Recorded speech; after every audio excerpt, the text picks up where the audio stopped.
సంస్థలో ఖాళీలను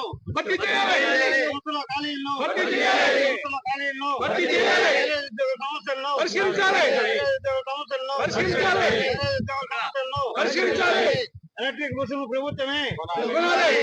రాష్ట్ర నేషనల్ మజ్దూర్ యూనియన్ ఆదేశాల మేరకు శ్రీకాళహస్తిలో నేషనల్ మజ్దూర్ యూనియన్ అదేవిధంగా ఏపీ ఎన్జీఓ అసోసియేషన్ మద్దతుతో ధర్నా కార్యక్రమం చేపట్టడం జరుగుతున్నది.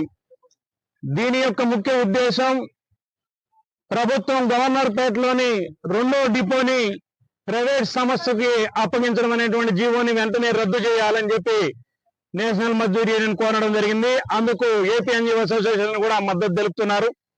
అదేవిధంగా విశాఖ స్టీల్ ప్లాంట్ లో డిపోను కూడా తరలించడం అనేటువంటిది కూడా ఆపాలని చెప్పేసి ఒక డిమాండ్.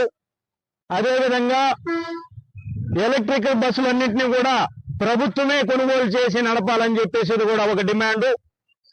అదేవిధంగా డిపోలో ఆర్టీసీలో ఖాళీలైనటువంటి ఉద్యోగస్తులందరినీ కూడా వెంటనే నియమించాలని చెప్పి దానికి తగినటువంటి చర్యలు చేపట్టాలని చెప్పేసి ఒక డిమాండ్.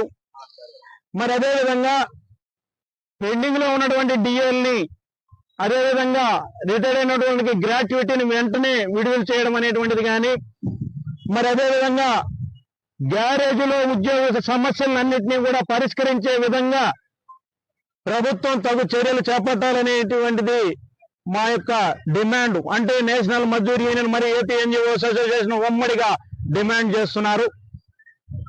ఈ డిమాండ్ల సాధన కోసం భవిష్యత్తులో ఈ సమస్యలు గాను అధిగమించకపోతే నేషనల్ మజ్దూర్ యూనియన్ చేపట్టేటటువంటి ప్రతి ధర్నా కార్యక్రమం కావచ్చు, ప్రతి ఉద్యమానికి కూడా ఏపీ ఎన్జీఓ అసోసియేషన్ కూడా మద్దతు తెలుపుతూ వెంటనే ప్రభుత్వం తగు విధమైనటువంటి చర్యలు చేపట్టే విధంగా ఆర్టీసీ యాజమాన్యం చైర్మన్ కూడా చర్యలు తీసుకుంటారని చెప్పేసి ఆకాంక్షిస్తూ జిందాబాద్ జిందాబాద్.